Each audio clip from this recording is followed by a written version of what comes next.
बात करेंगे प्रधानमंत्री नरेंद्र मोदी के 91वें काशी दौरे की। एक ऐसा दौरा जो केवल एक यात्रा नहीं बल्कि राष्ट्र निर्माण की पुनः घोषणा है। यह यात्रा विकास की पूजा थी और सेवा का यज्ञ। जी हां, वाराणसी की पवित्र धरती एक बार फिर साक्षी बनी उस पल की जब पीएम मोदी ने अपने काशी दौरे को देश के किसानों, दिव्यांगजनों और करोड़ों देशवासियों के नाम समर्पित कर दिया। सुबह पीएम मोदी विशेष विमान से बाबतपुर एयरपोर्ट पहुंचे। मुख्यमंत्री योगी आदित्यनाथ, राज्यपाल आनंदीबेन पटेल और बीजेपी के वरिष्ठ नेताओं ने उनका स्वागत किया। इसके बाद पीएम सीधे सेवापुरी के बनोली गांव रवाना हुए, जहां उनका अगला कार्यक्रम था जनसंवाद और जनसत्ता का प्रदर्शन। बनोली में प्रधानमंत्री ने 9.70 करोड़ किसानों के खातों में प्रधानमंत्री किसान सम्मान निधि की 20वीं किस्त के रूप में 21,000 करोड़ ट्रांसफर किए। इस सम्मान निधि का सीधा वाराणसी के 2.21 लाख किसानों को मिला। प्रधानमंत्री ने जनसभा में कहा, सावन का महीना हो, काशी जैसी तपोभूमि हो और देश के अन्नदाता से जुड़ने का अवसर हो, इससे बड़ा सौभाग्य क्या हो सकता है। जब काशी से धन जाता है तो वह प्रसाद बन जाता है। यह वही मंच था जहां पीएम मोदी ने सेना के ऑपरेशन सिंदूर का भी स्मरण करते हुए कहा, हमारे जवानों के पराक्रम की गूंज भी काशी से ही उठी थी और आज किसानों को प्रणाम करने का अवसर मिल रहा है। यह विराट किसान उत्सव है। आप भी सुनिए क्या कुछ कहा पीएम मोदी ने अपने संबोधन में। प्रदान करके आप आज हम काशी से देश भर के लाखों किसानों से जुड़े हुए हैं। सावन का महीना हो, काशी जैसा पवित्र स्थान हो और देश के किसानों के साथ जुड़ने का अवसर हो, इससे बड़ा सौभाग्य क्या हो सकता है। क्यों? आज महादेव की नगरी में विकास और जन कल्याण के इतने काम हुए। शिव का अर्थ ही होता है, शिव का मतलब ही है कल्याण। लेकिन शिव का एक रूप और भी है। शिव का एक रूप तो कल्याण है, शिव का दूसरा रूप है रुद्र रूप। सामने जब आतंक और अन्याय होता है तब हमारे महादेव रुद्र रूप धारण करते हैं। ऑपरेशन सिंदूर के दौरान दुनिया ने भारत का यही रूप देखा है। भारत पर जो वार करेगा वो पाताल में भी नहीं बचेगा।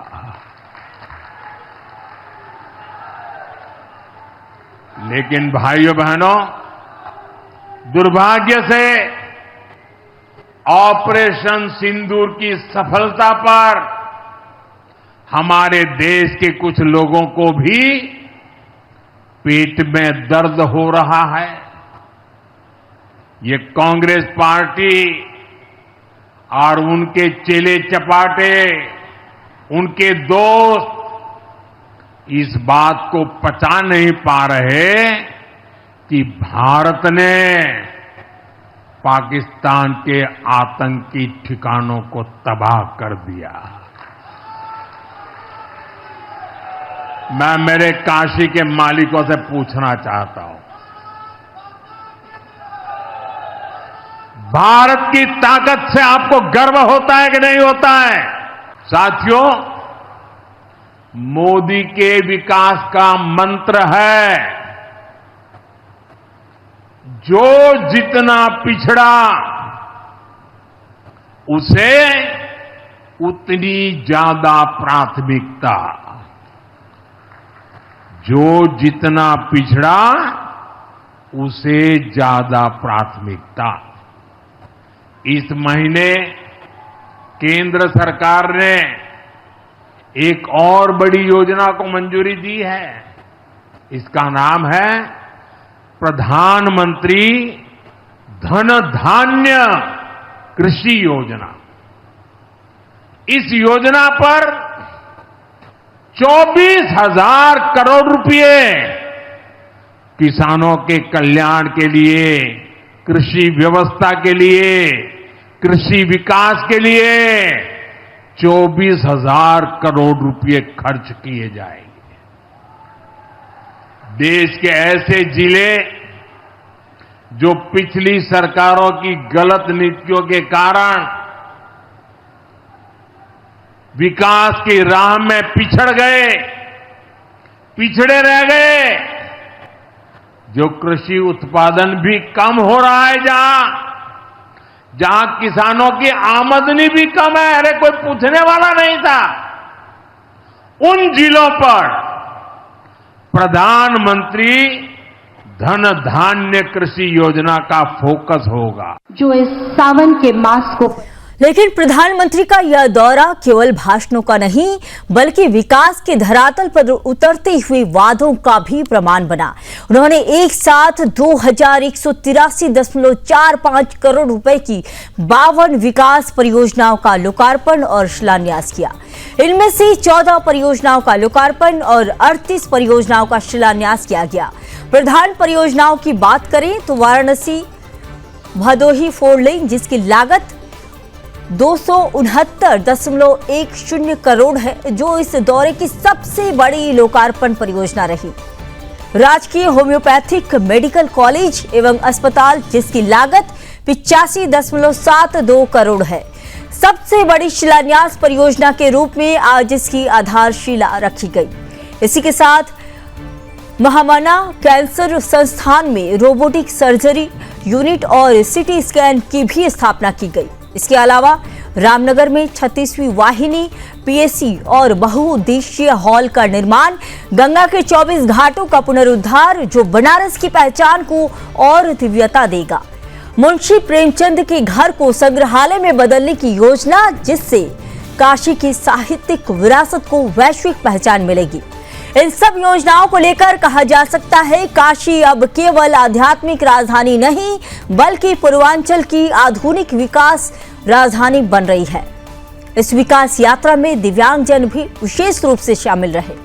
प्रधानमंत्री ने चुनिंदा लाभार्थियों को वैयक्तिक उपकरण प्रदान कर आत्मनिर्भरता को लेकर बबली कुमारी को लो विजन उपकरण दिया, संतोष पांडे को, मनोज कुमार को स्पोर्ट्स व्हीलचेयर, सीता पाल को मोटराइज्ड ट्राईसाइकिल, 61 वर्षीय किशोरी को श्रवण यंत्र। यह केवल उपकरण नहीं थे, यह आत्मविश्वास देने वाली चाबी थी। यह उस समाज का धन्यवाद था जो अपने हर नागरिक को साथ लेकर चलने की नीति पर चल रहा है। साथ ही योजनाओं पर पीएम मोदी ने कहा कि यह सिर्फ विकास की योजनाएं नहीं बल्कि काशी के कण कण में नव जीवन भरने वाली ऊर्जा है। सर्ववेद महामंदिर तक नई सड़क हो या स्वतंत्रता सेनानी स्मृति स्थल का सौंदर्यीकरण या आत्मा से जुड़े काशी को आत्मनिर्भर काशी में बदलने की दिशा है। उन्होंने यह भी संकेत दिया कि काशी का यह बदलाव केवल बनारस तक सीमित नहीं रहेगा बल्कि यह नए भारत के निर्माण की एक आधारशिला बनेगी। पीएम मोदी का यह दौरा विकास, सेवा और राष्ट्र धर्म का एक ऐसा संयोजन था जो भारत की लोकतांत्रिक यात्रा को नई दिशा दे सकता है। जहां एक तरफ किसानों को सशक्त बनाने का आह्वान, दूसरी ओर दिव्यांगों को उपकरण से स्वाभिमान का उपहार और तीसरी उन विकास परियोजनाओं का शिलान्यास जो काशी को कंचन भी बनाएंगी और कर्मभूमि भी। काशी अब नारे से आगे बढ़ चुकी है। काशी अब योजना से संकल्प तक और संकल्प से सिद्धि तक की यात्रा पर निकल चुकी है।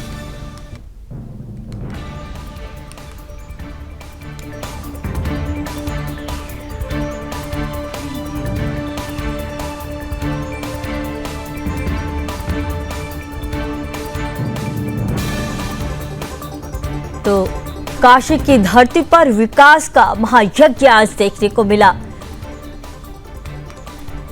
नए भारत का संकल्प काशी से प्रारंभ हुआ।